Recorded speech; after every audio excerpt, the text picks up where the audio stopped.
هذا ما قشده عبد يوسف كسوق القرياش قيمة عليه إكل دوين يسكت لها يدها جامعة أقوياء لها أوين كإلى اليترى كان صدياشا ووين ذلك أورجوا من إلى جوجان لما أنتم حنقول السلام عليكم ورحمة الله وبركاته. runtii aad baan u faraxsanahay inaan maanta halka ku daafurno siyaasadii maalgashiga oo ah halbowlaha oo waddan ku faano ee waddan leeyahay. waxay ahayd runtii arrin ka maqan dalka dhowr iyo labaatan sano ee aynu jirnay inaynu yeelano wasiirka iyo agaasimaha guud baraadaan inta ku aqbalyeelaya inay maanta soo bandhigaan oo weliba iyadoo qabyo qoraala intay la soo hordhigaan ay bulshada Soomaaliland intii ay casuumi kariyeen ay lagu casuumaan oo ay weliba yidhaahdaan fikirkiina ka dhiibta. runtii waa siyaasad cad oo miladhala oo wanaagsan. marka waxaa leeyahay wasiirka iyo wasaaradda waxaa leeyahay hambalyeynaya waayo horumarka wuxuu wadda ku gaari karaa waxa weeye waa talo wadaagga.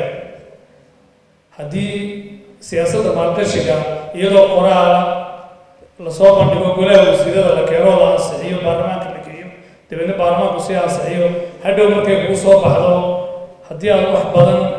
muxuu ahaaye dareento aad xoqato waa mushkilad. laakiin maanta waxay la soo hordhigeen oo weliba arrin cusub ah ugubna ah inay maanta la yidhaahdaan qabyo qoraalkan aan wadnaa laakiin nin walba oo fikirkaaga ka dhiibo. taasi waa arrin wasaaradda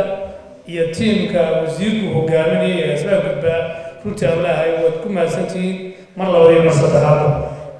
runtii wax badan odhan maayo waddamadan adduunka aynu arkayno inoo soo dhoofiya buskudka iyo nacnaca iyo caanaha iyo daqiiqda iyo bariiska iyo baastada iyo qamadiga iyo ma jiro waddan iska yimide isagoo adduunka waxaasoo dhan haysta. laakiin waddan walba bays hoosuu ka soo bilaabay noloshiisa. way soo rafaadeen dhibaato badan bay soo mareen gaajay soo dareemeen rafaad badan dabadii ayuu noqday waddankii waddan horumara oo adduunkuna u tahriibo. marka innagu waxaynu doonaynaa dhowr iyo labaatan sano wixii naga tegey hadda iminka laga bilaabo maadaama aynu helnay madaxweyne runtii ku dhiiran inuu dalkan wax la soo baxo oo ku boorinaya ama isgarab taagaya waddankan inuu waxiisa la soo baxo maadaama aynu haysanno waxa dambe soo socda hayna soo gaaro. laakiin jaaniska maanta aynu haysanno lagama yaabo inuu mar labaad ina soo maraad doono. marka jaaniska imika aynu haysano waa inaynu ka faa'iidaysanaa.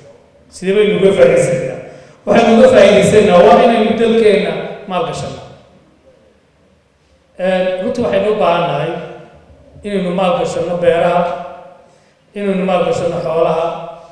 inaynu maalgashanno dekedaha sida dibioo kale imka, inaynu maalgashanno kalluumaysiga saa wasiirku sheegay amino oo kale oo dadaal u samayno. waa inaynu fikirnaa oo maskaxdeena ka shaqaysiinaa oo aynaan intaynu noqono dad meel iska fadhiya dabeedna bariis iyo baasto dibadda uga timaado dabeedna bariiska iyo baastadaa cuna dabeedna sanad walba intaasoo kula jaamacadaha laga soo baxayo dabeedna boolis iyo sisaayad aanu haynin siyaasad u hayn dabeedna raba inay dhammaantood xafiisyada fadhiistaan oo shaqeeyaan. halkaas salaadu kama xidhmayso. waxaynu u baahannahay waddankan wuxuu gaaray xilligii aynu khaalidkiisi la soo bixi lahayn aynu dalkeenna wax kala soo bixi lahayn. waxaad ogtihiin waayo dhaweyto qolaa waxay keeneen digaaggaasi wuxuu u baahan yahay gelleyda yaman baa laga soo dhoofinayaa oo kiishka $50 $60 baas miyaynaa ceeb ahayn waddanka dhan intaa lag inaynu gelley beeran kari weynaa ama hawlba beeran kari weynaa. marka waxaynu u baahan nahay runtii oo inaga maqan inaynu qof kasta oo mas-uuli oo ama ha noqdo baacushar ama ha noqdo jaamici ama ha noqdo nin beerleya oo sidayda kale beeraha qodaya ama ha noqdo ku muxuu ahaay nin kasta waxaa laga rabaa inuu halkuu joogo mas-uuliyaddiisa qaato. dalku saas ku horumaray qof kasta waxaa laga rabaa halka uu joogo inuu mas-uuliyaddiisa qaato uunu ka fikiro maxaa dibadda inooga imanaya waxa dibadda inooga imanaya waddamada adduunka ugu waaweyn waa Maraykanka maraykanku adduunyada oo dhan wuxuu ku gubaysanay waa qamadii maxay noo diiday qamadii inaan beerano dhulkii baynu haysanaa roobkii baa inoo daayeen maxay noo diiday qamadii inaynu beerano oo aynu ka samayno daqiiqdan iyo buskudka yare dibadda inooga imanayeen kuma dala kari karno oo kuma dhiiran karno inaanu noqono waddan badan xilli ay xilmi doonto waayo adduunkani golobolka waddankan geeska afrika waxay ka jiraan colaado badan xilli wax isbedelaa warma hayno maanta oo qura haddii baddaasi istaagto waxaa laga yaaba beri inuu kiishka beriiskii $300 noqdo dadkoo dhintaan